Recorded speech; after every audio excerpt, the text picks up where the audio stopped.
I don't see a way out of here. Could it be that my scanner is broken? I don't know, Jerome, but I have a sneaking suspicion that those 3 giant doors might be what we're looking for. Oh, and hey, the camera agrees. It's Rell, and let's dive into MapleStory.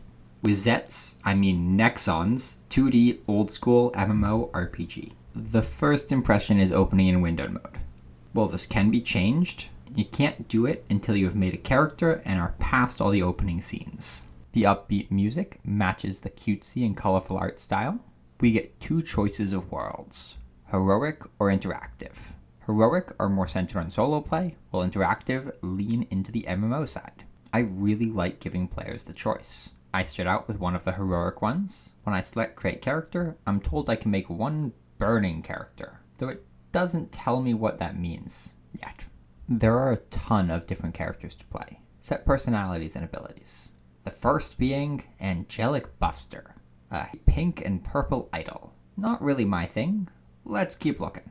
I've been kinda in the mood for some spectral swords, so I picked the Honorable Knight Adele.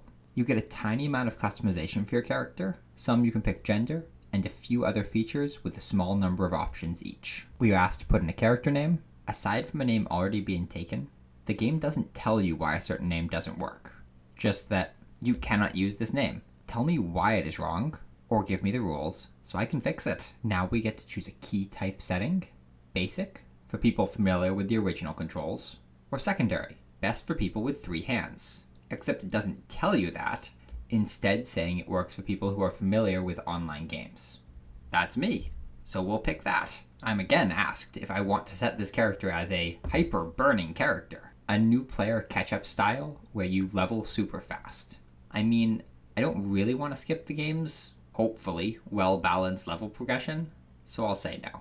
Before we jump into the game proper, I want to note, a lot of my first impressions were pretty critical. However, the game still has some real appeal. I'm going to keep the video mostly chronological, but later, I'm going to go into what made the game charming and the decision that made me have so much more fun with it. That said, let's go. We start with a relatively brutal backstory for our character. We hear the final moments of our last stand with dramatic music and a still image of our battle-worn self. Then the game plays an embedded YouTube video. If it works, it works. And man, does it work. The video is gorgeous. We are trapped in a clockwork void prison. We hear a cry for help, and a blinding light shatters our bonds. After a bit of loading, we are dropped back into the cutesy-styled 2D world, and we hear the cry for help from a petty thief named Jerome. Except they didn't match Jerome's lines in the video to his in-game lines. You could literally have used the same audio, and it would have kept the continuity. So far, every line is voice acted. Please send a knight to save me, to save this kingdom. Some of it feels a bit overacted, but some of it is really pretty good. While the character is a bit stoic, I think Adele's voice actress did a particularly good job. Finally been freed from my curse? No. Perhaps this is just a dream. A sweet, beautiful dream. Side note, I also recognized her voice from being the avatar in Fire Emblem Awakening, and it turns out she, and many other of MapleStory's voice actors, have plenty of notable roles before and after the game. Love the clear effort the game has put into its voice acting. We are surrounded by guards. Time freezes, and a disembodied voice calls out. We conjure a sword and cut down all the guards, and Jerome quickly pulls us away. Luckily, the guards don't know how to scroll the screen, because we are right there. This transition didn't even have to be a fade. That's the same building in the background. Same lampposts, too. And now it's not voice acted? Don't worry though, it'll be back in a minute. Just a little inconsistent. Jerome tosses a coin to distract the guards. The Hitman reference? Wait, wasn't this game made before Hitman? Quick search later. Yes, but Adele was released much later, so this may or may not be a reference. Just what it made me think of. We apparently don't have all our memories, but they will be returned to us soon. With our first batch of memories, we get some abilities and items. And oh man, overlapping menus galore. There's also some text behind my avatar's head. We even get additional systems introduced before I can even look past the first ones. At least the item system is easy enough to understand. Just drag a usable item onto your ability bar and it's ready to use. I decide to ignore the mysterious cryptic gift box. I find these types of items tend to make games less fun. I want to earn my rewards, not just be given them. Now, before even moving, I click on a light bulb above my character's head. Get some minor log? That doesn't sound right. Get some inner monologue, then another quest. I like that the game tells you that clicking accept will move you to a quest area. We spy from a very discreet area on Jerome, trying to climb up the side of a building. The world black screens as Jerome falls. We decide to save him by shooting a rope that for some reason was on one of the pillars. He brags to himself about being lucky. He picks the lock on the window, and we think to ourselves that he is just a petty thief. So we decide to cut ties now. Except we actually wait for him to teleport out of existence, teleport outside, stand there before we call out to him. And we finish it off with another fade to black, putting us back into the overworld. Scenes like this just don't feel well thought out. If you want to have a character observing from hidden, have some graphics showing that they're hiding. Even if you don't want to animate something new, just use the animation for lying down. And why was there already a rope hanging there? Did someone else try to rob the place? Even having the animation of us throwing the rope would have been better, if still a bit off. Having him brag about being lucky just feels weird. Luck can do a lot of things, but it doesn't make a rope fall in front of you, and any sane person would know that. Complaining that he is a petty thief after helping him break in feels really odd too. What were we expecting? That he just had misplaced his keys?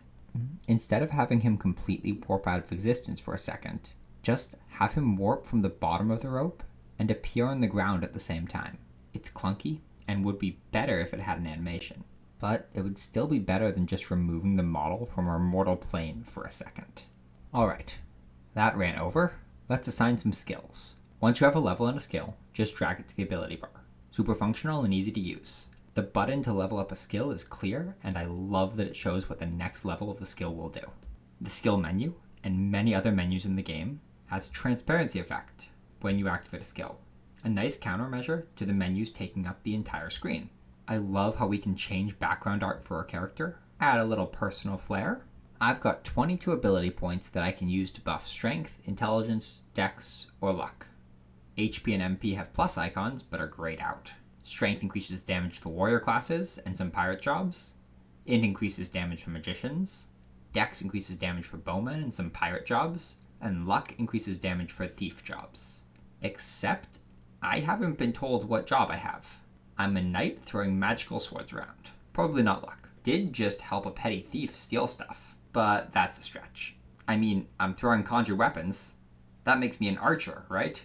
Wait, wrong franchise. For real, int and strength are the two that make sense. My swords, warrior, are literally conjured magic, magician. And the game just doesn't tell you. There is an auto-assign button, but I like having some knowledge and control over my character's build. Turns out, it always dumps all your points into your class's primary stat. You know why?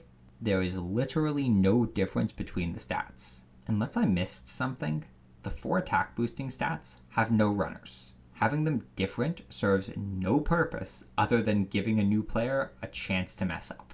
Either give the stats a secondary effect, or combine them into one stat. At higher levels, you are able to allocate points to HP and MP, but the game literally warns you that you might make your character too weak by putting the stats there. I click on a light bulb above my head and get a little tutorial on return scroll, nearest town, from Maple Administrator. This feels like it's addressing the player directly, but the light bulb thought bubble implies it is something Adele is thinking. Bit immersion breaking, but it's not big, so let's just move on.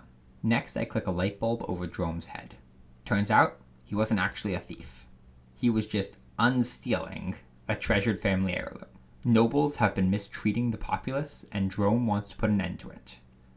A little cliche, but we've got a sympathetic plot. For personal motivation, Jerome has said that he will do his best to help us find clues to understanding our past. We put on the most obvious disguises ever and head for Jerome's hideout. We chat with Jerome on the way back, and it turns out our name isn't Adele. It's Adelaide. Jerome decides to call us Adele. We tell him, "You most certainly will not." He tells you to lighten up and calls you Adele anyway. Jerome is a nickname too, but he introduced himself as Jerome. We specifically said we wanted to be called Adelaide, not Adele. Names are important. Show some respect for other people's wishes. From now on, I'll be referring to her as Adelaide, even if the game doesn't. The keybinds. The ability keybinds want a hand on them. The quest icons want a hand on my mouse. And the movement wants a hand on my arrow keys. Now, I'm a bit of a gamer, but not quite use the mouse with my foot level of gamer. So I've got a little problem here, with just 2 hands and all. Let's do some rebinding. This is so close to being my favorite rebinding system ever. If I could change my movement keys, it would be. They give you a visual representation of a traditional QWERTY keyboard and let you drag the keys around. There's even a section below for unbound keys. If you're using a QWERTY keyboard, the visual clarity for this is so awesome. Might be rough if you're not using one though. We decide to team up long-term with Jerome and start walking. I love that he walks with you instead of just appearing in the next area. We get a giant flashing arrow that points towards our objective. We find a portal and the arrow points down. So I click the down arrow and our character just lies down on the ground. Turns out the giant arrow pointing down at the portal means we need to click the up arrow. I mean, sure, I can do that, but why? Our next stop is the first combat stage. And before I've even moved, I've been attacked. No spawn protection for you. After a loading screen, players should be given a bit of invincibility time until you take an action. Makes it so you don't have to be intensely staring at the blank loading screen. Also, having this Maple World bar cover where you load in is a bit of a poor choice. At least the damage numbers are inconsequential. Our first quest is to clear the way to the hideout by killing 15 of these cats. But upon completion, talking to Jerome just teleports us there. Have the portal to the hideout on the other side of the cats, and have us walk there after beating them. Make our actions feel like they matter. The hideout itself is a little silly, but pretty cute. Like a kid's fort. Fits the art style well. Our little band of revolutionaries is anti-nobles exploiting the people.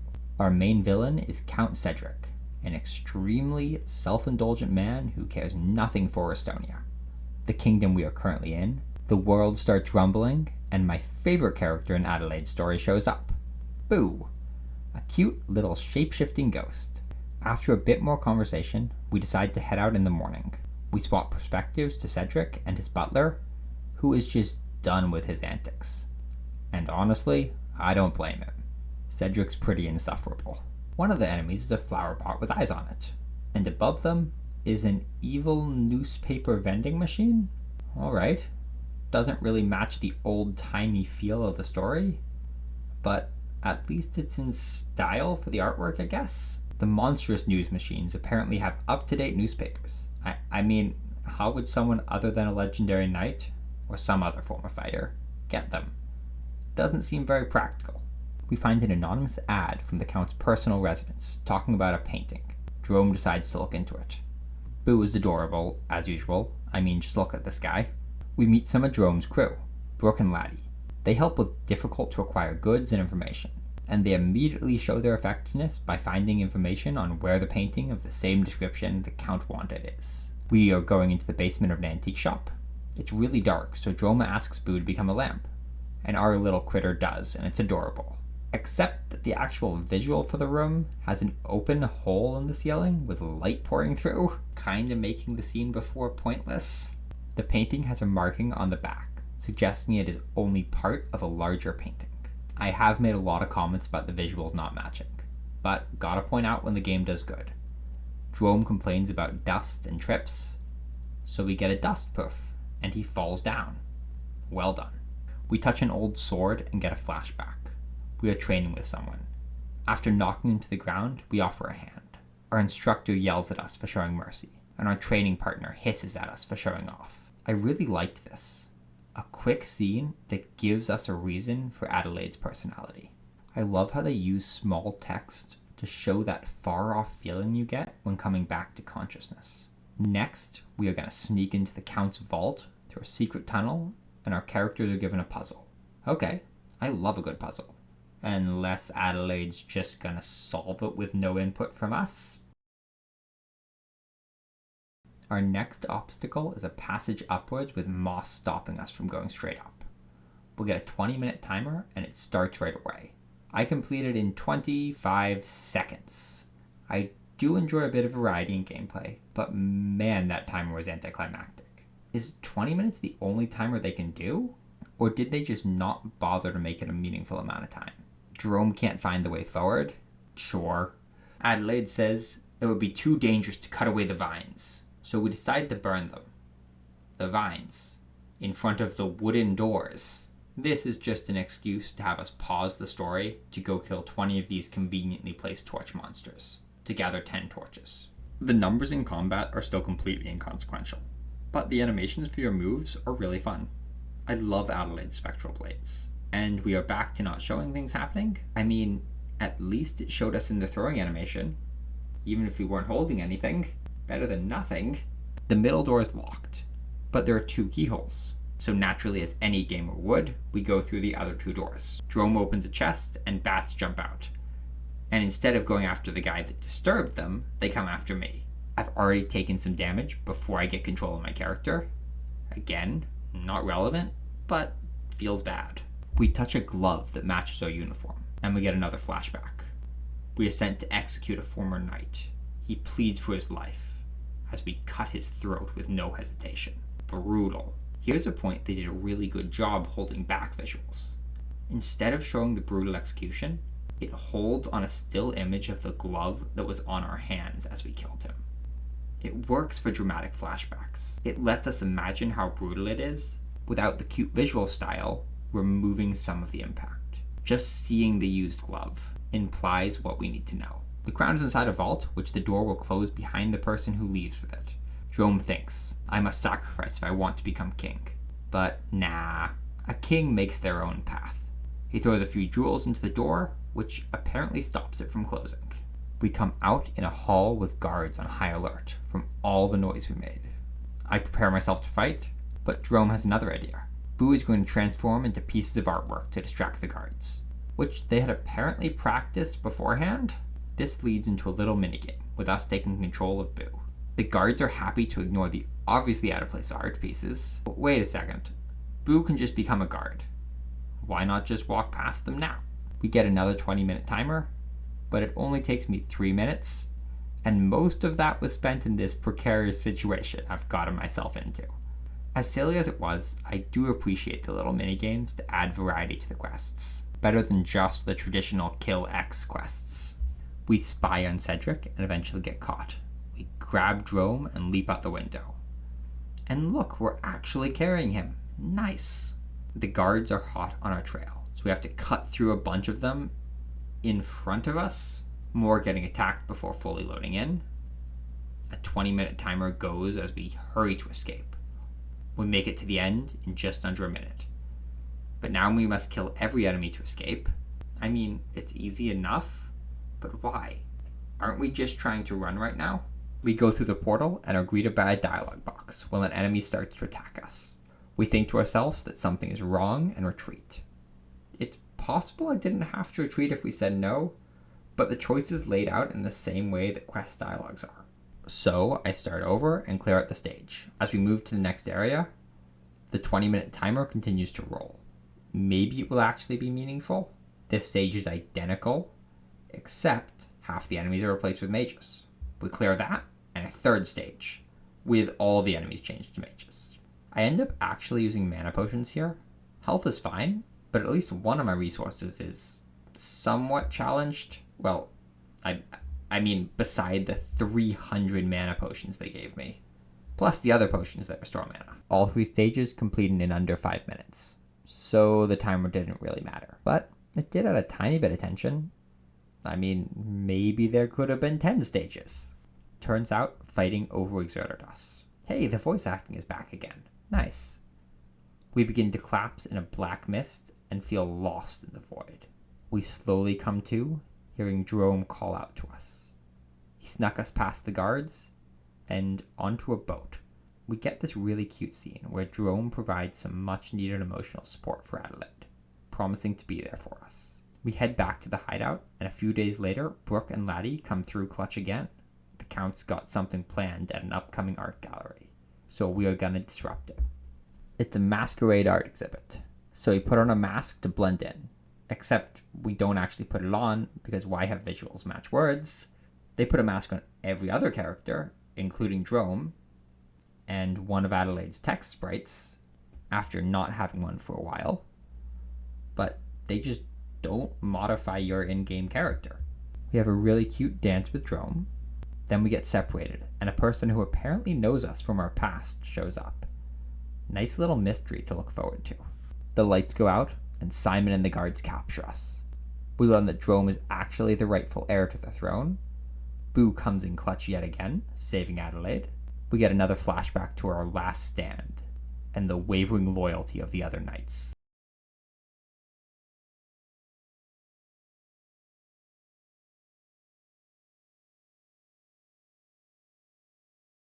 And this memory actually unlocks a whole bunch of new abilities. One interesting thing the game does is separate abilities into categories based on when they are unlocked.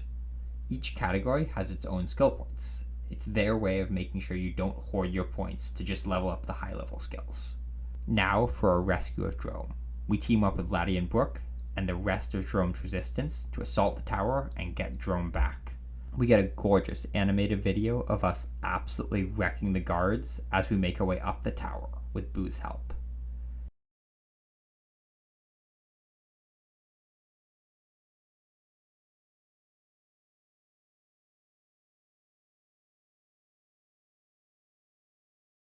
It flashes back to the ground for a half second, because we can't just have smooth transitions. Then we have to do the same mission we did earlier, clearing out the ramparts. It isn't even in the right direction. The cutscene quest intro implies we are going left to right, but the actual level is right to left. Brooke and Laddie lead the resistance in stopping the guards from pursuing us as we head to the tower. We meet Cedric, Jerome, and Simon at the top of the tower. Cedric is frustrated, we still support Jerome. The blood of kings means nothing. I'm superior to this gutter rat by every measure imaginable. Adelaide fires back with a righteous.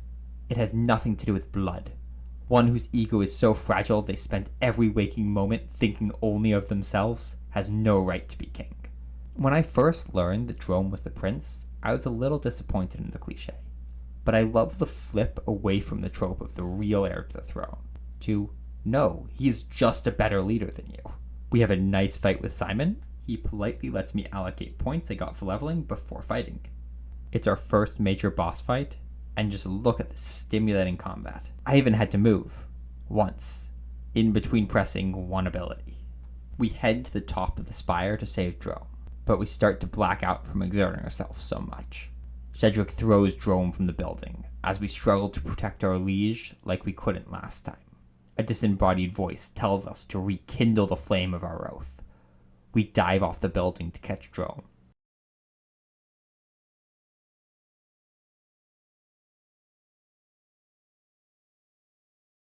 And as we fly down, fireworks go off in the background, scaring us, until Jerome reassures us. And we have this sweet little cutscene where Adelaide thinks, being with you gives me hope that perhaps even someone like me is worthy of happiness. I'm really starting to like the relationship between these two. They both provide different but very meaningful things for one another. We jump forward to Cedric getting caught by our mysterious lady from earlier. Turns out Jerome had swiped the real key, and Boo had transformed into a fake one to deceive Cedric. Once again, I love Boo. Having protected the kingdom from Cedric's plot and set his resistance up to defend Restonia, Jerome decides to leave, leaving his team to defend Restonia without him, and leave without us. Now that we've established this great relationship between Adelaide and Jerome, the game just decides we're going to hard sideline half of it. And you know the worst part? He takes Boo with him. We get a little bit of information from Brooke and Laddie. Then we leave Restonia, and everyone in it behind. The cast of characters we've spent building relationships with, gone. This isn't unheard of in games, but man does it feel bad. The entire plot has been building Adelaide's loyalty to Restonia and Jerome. Building it through Jerome actually doing things, showing he's worthy of her respect. And now we just shove it all to the side and maybe do it later? This section of the game had many minor problems. Continuity, visual, and balance. Okay, maybe the balance was a major issue, but the story itself was actually a reasonable and serious, if a little cliche, story about a knight finding her purpose. And here's where the game really broke down for me. The light bulb says new, so I click it and get a quest from Gold Richie, a self-proclaimed lottery winner extraordinaire. I'm up for a quest, so I click accept. We get teleported to a sunny beach with a pilot complaining about palm trees. He asks us to kill 40 of them, so we do and head back to him.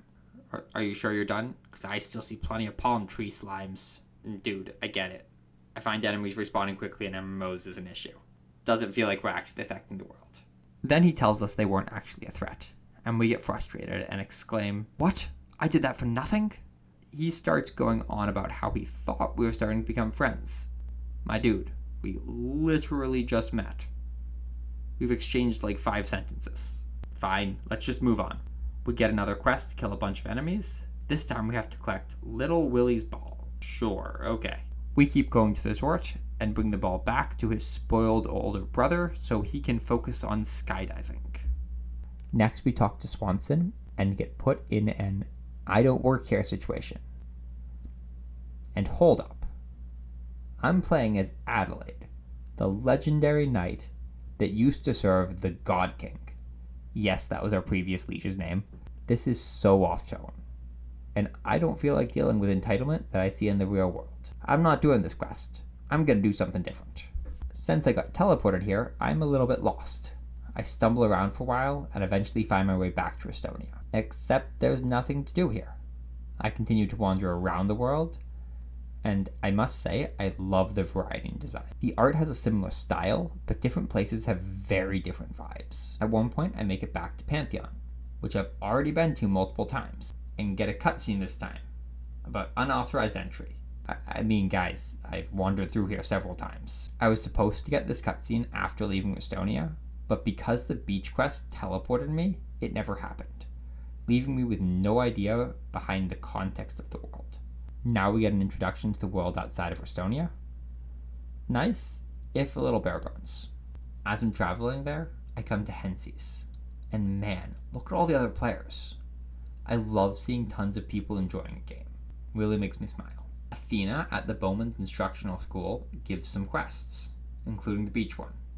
We accept a different one to help a fairy. On the way there, I do a couple of quests to change my hairstyle and facial features. They say I will be able to save my current preset and switch back if I want. Except they don't tell me it will cost 100,000 mesos, the main currency, and I only have 32,000. So I guess I have vibrant blue hair and wide eyes now. Turns out the quest giver is a kid that lost her paper airplane in the woods. She thinks the witch that took it is giving her nightmares. Our character says we shouldn't go charging into the forest without any information. We talk to 3 different fairies who are all unhelpful. So we go charging in without any information. We make our way into the forest. Our character casually breaks the 4th wall. We meet the witch and faint from fear. As we come to, we meet Rell, a perfectly reasonable person who takes care of forest critters, including a baby bird that's making a bit of a racket. So we have a loud baby bird. Gotta find a solution. What would you do? Give it some food? Maybe pet it? Or find a place for it to sleep? Nah, just punch it. Yep, that's our character's response. So I tabbed out, stopped my recording, and turned off the game. Now, I think it would have been perfectly reasonable to not come back to the game at this point. But no. This game has been around since 2003, and still has active fans. There's something here, but I can't quite put it into words yet. So, I thought about my issues with the game, set different expectations, and dove back in to see if the game experience would be better. I liked Adelaide's story enough, but when I got to the open world, Adelaide's personality just didn't fit. Her serious attitude just didn't mesh with the random quirky humor. So let's pick a different character. You remember how I said idols aren't really my thing? Stand by that. But an ordinary girl giving crazy powers transformed into a battle idol seems like a character who might fit random humor better. Plus, the game is really trying to front and center her. First character, and is the only one with the remastered tag. Let's do it. We are a Nova named Tyr, who doesn't have magic. So we get bullied. Our two friends try to cheer us up in their own way. Velderoth is harsh and tries to help us toughen up. Kyle's a little more accepting of who we are. We all decide to become knights and form a group to take out Magnus. Decades later, Kyle and Velderoth have become knights, but we aren't. We've gotten stronger, but our lack of magic is holding us back. We get a bad feeling about one of the stones that powers the shield guarding the town. Intruders killed the priest. Velderoth goes for help, but we continue to observe. They go to rob the Sanctum Stone, so we run out to stop them. The stone reacts to us and binds itself to our wrist, but we get knocked unconscious. The priests are about to finish us, but Kyle transforms into Kaiser, a legend who used to defend our people. We awaken in the hospital sometime later. The village leaders tell us that the stone seems to be permanently attached, but the town will survive as long as the other 3 stones are safe. We get depressed because we have put everyone in danger. I do appreciate the village elder and Kyle both clearly pointing out the stone would have been stolen had we not done anything, even if Tyr doesn't. Still pretty serious so far, but here's where the game started to shift, towards fitting the rest of the world better. Not too fast or anything. We head back to the temple, and a disembodied voice starts talking to us from the bracelet. It's a little spirit dragon named Eskalade, and Eskalade is fantastic. He takes things seriously, but has a style of talking that adds humor to even tough situations. Importantly, he doesn't minimize Tyr's guilt over the stone, but instead provides support and actionable ways to make things better. I also love that the game doesn't ignore how we've been training. Yes, we need Escalade's power, but he specifically calls out needing our strength to win the war. We also aren't going to get the power for free either. We need to gain recognition through honor. Tyr is really concerned because the knights still won't let her join because she doesn't have magic. But Escalade clearly points out we do have magic. We have a connection to the stone. Just because we don't have the standardized test version of magic doesn't mean we don't have anything to contribute. So if we can't be a warrior, how do we obtain glory? It's hard to explain. Try. You might not like it. You want me to sell my soul or something? No, nothing like that. It just occurred to me that there's more than one way to attain glory. You don't have to be a warrior. Go on. Right. How do I put this? All right, hear me out. You're gonna need a name first. Let's say Angelic Buster, and a catchphrase too, like Angelic Buster, dress up! Why would I ever need to say Angelic Buster dress up? What the? Yeah, so there's the goofy humor we need to match the game's world. We literally have a skill with an hour-long cooldown. So what power does this crazy long cooldown bring? Losing 100 mana, and literally nothing else gameplay-wise. It makes the stage and plays up to 5 tracks from Angelic Buster's album. We do some basic kill X enemy quests to build up our reputation with the leader of the knights. We continue protecting the stones and reporting back to the knight captain. Unfortunately, one of the stones is threatened, and we don't have time to report back. We jump out and try to save the stone again, but we aren't strong enough yet, and they escape with it. With the town in danger, Eskalade pulls through by tracking the stone. We eavesdrop on the conversation, and look at this. This is what I meant. Use the lying down animation already in the game to signify hiding. Basically no effort to make the visuals match what's happening. We patiently wait for the 2 enemies to split up and take one of them down, returning the stone to our control. We head back to the general and report that the south is in danger. A summoning circle to bring Magnus himself to attack. Kaiser came up with a plan to wipe out a huge part of the enemy force. Bringing the shield up destroys our enemies within it, so we're going to let a bunch of them in, then raise the shield to wipe them out. After proving ourselves reliable, the knight captain trusts us enough to let us play a major role. We temporarily remove the stones to drop the shield. Then we play a tiny minigame to return it. After we get a signal. Thank you for visually adding it. We successfully wiped out a huge part of the opposing force. But Magnus made it into the shield, and our 3 friends fight him together. Despite having the power of friendship, he totally wrecks us. but for some reason, he ends up retreating. We are worried about our friends, but Eskalade consoles us. Remember, Kyle is Kaiser now, and teases us a bit, but genuinely thinks we have gotten stronger. We're still worried about Velderoth. He's the only one of us who didn't get powers. So Eskalade replies, "Oh, I thought his power was stubbornness." Then recommends we go cheer him up. Unfortunately, Velderoth is really down, and snaps at us a bit. Largely because he feels inferior to Kaiser, and is frustrated that he did the right thing and didn't get powers. He vows to grow stronger than us, and decides to leave a little band. It's sad seeing the friend group break apart, but it does a really good job of adding a second reason to explore the rest of the world. Not only do we have to continue to grow our glory to keep getting stronger, but unlike Adelaide's story, it doesn't feel like we are throwing away what we've learned. Tear and Eskalade have a really sweet reflection on what happened. We didn't succeed in everything, and we certainly have some regrets, but Tear makes it pretty clear she is glad we did it. We grew, and we were able to keep the townspeople safe. Tear resolves to keep growing as a person to defend not just her people, but everyone she can. Then we get my favorite line throughout the whole game. Eskalade jokes, "That's surprisingly grown up of you," but changes his tone. "Oh, all right. Not surprisingly. You've grown up a lot, and you'll keep growing." Seeing him realize his joking is minimizing our achievements, and owning up to it, is really sweet. We get a bunch of new abilities, one of which being a house. No, literally, we get a recording studio that is basically our new home. As of right now, it also has no gameplay relevance. This time, I ignore the flashing light bulb and properly do the Explore the World quest from our starting city. Eskalade acts as our guide to start out. I really appreciate this little dragon. The quest brings us directly to the Bowman Instructional School, where all the player characters' paths seem to meet.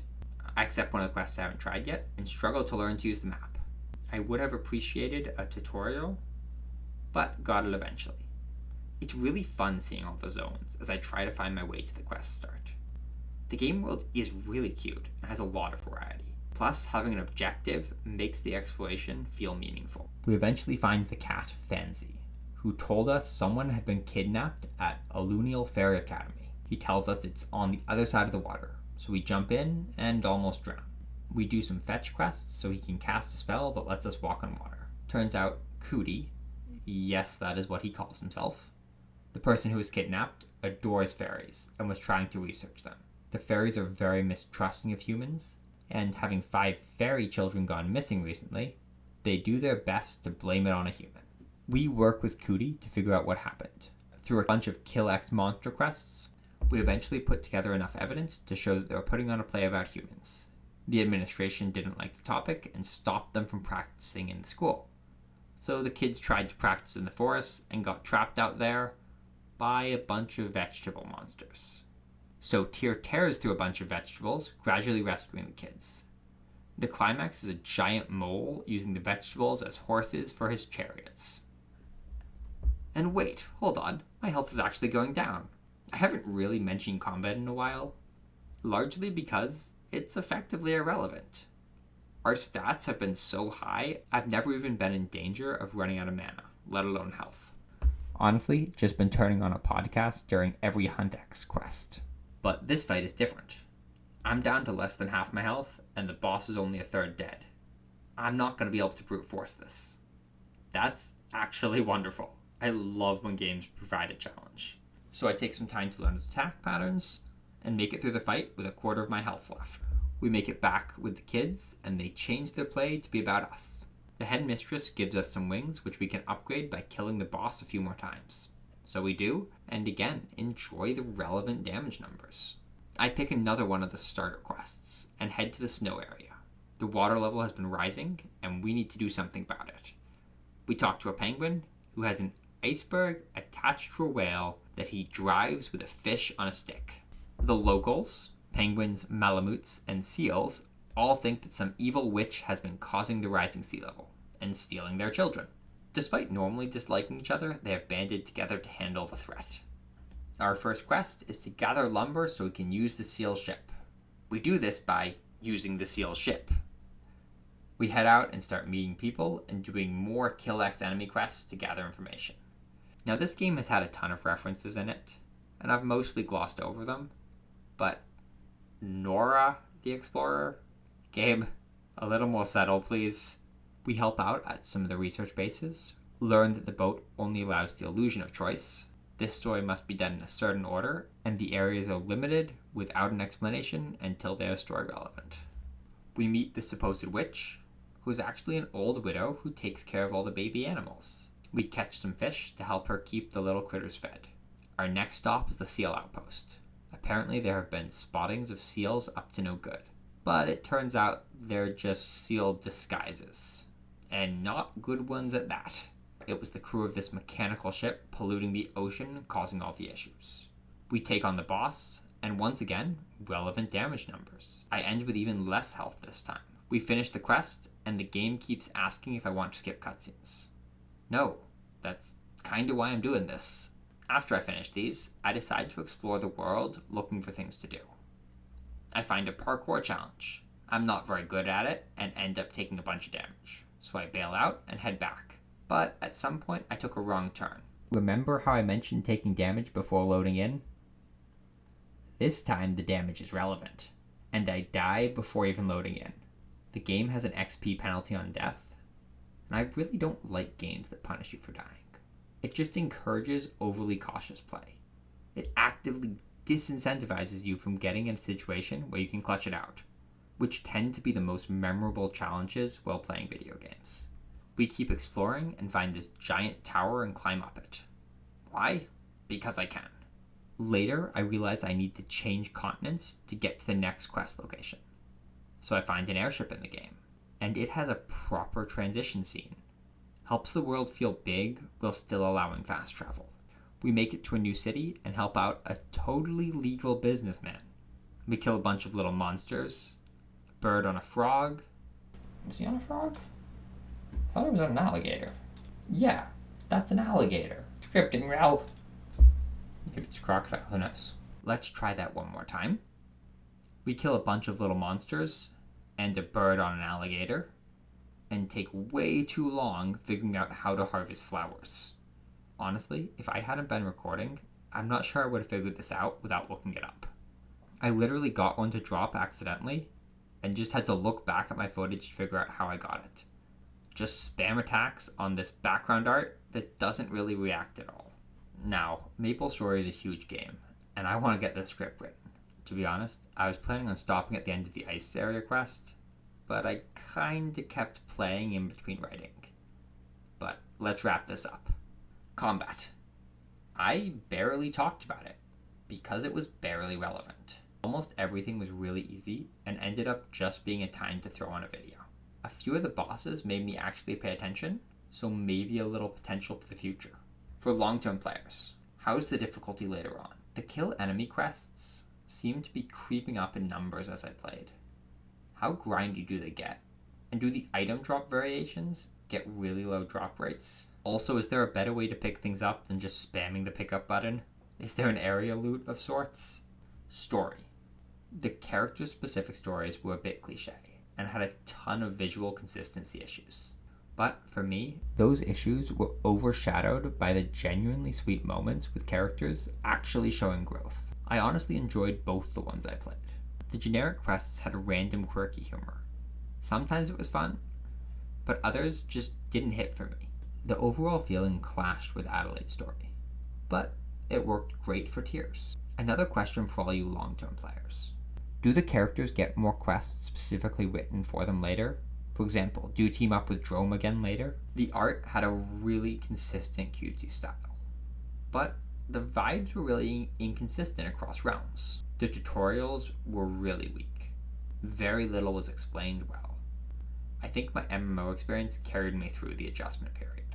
I've heard a lot of bad things about the shop, but I literally never opened it, and I never felt like the game pushed me to it. I think one of the flashing side icons was related, but with the other flashing icons, I never experienced any pressure to click it. Does it become required later? Does the server type you play on matter? The game's got plenty of good things, but there was a lot of negatives in that summary. So why are people still playing this? What compelled me to keep going? I think I figured out how to put it into words. In short, childlike wonder. In long, the early game doesn't feel like most big AAA MMOs. There wasn't a single through line I felt obligated to follow. I spent a fair bit of time exploring for exploring's sake. The dramatic changes in vibe and random humor for quests made it feel like I was listening to a kid tell me about an epic adventure they imagined, saying whatever came into their head. The sudden inclusion of the sea level rising message seemed like a kid had just learned about it in school and wanted to include it. The cliches don't feel phoned in to me. It felt like a kid's dream of being a hero. And I know Nexon isn't a little kid, but somehow they managed to keep the feeling of imagining stories as a kid, playing video games before I really understood how they worked, at least for me during the early game. It's not for everyone, and man does it have countless issues, but I'm really happy I played it. Man, this has been by far the longest video I've made, and I honestly don't know if it's any good, but I had fun making it, so I'm happy. If you watched the whole thing through, thank you for sticking with it. I hope you have a wonderful morning, afternoon, evening, or night.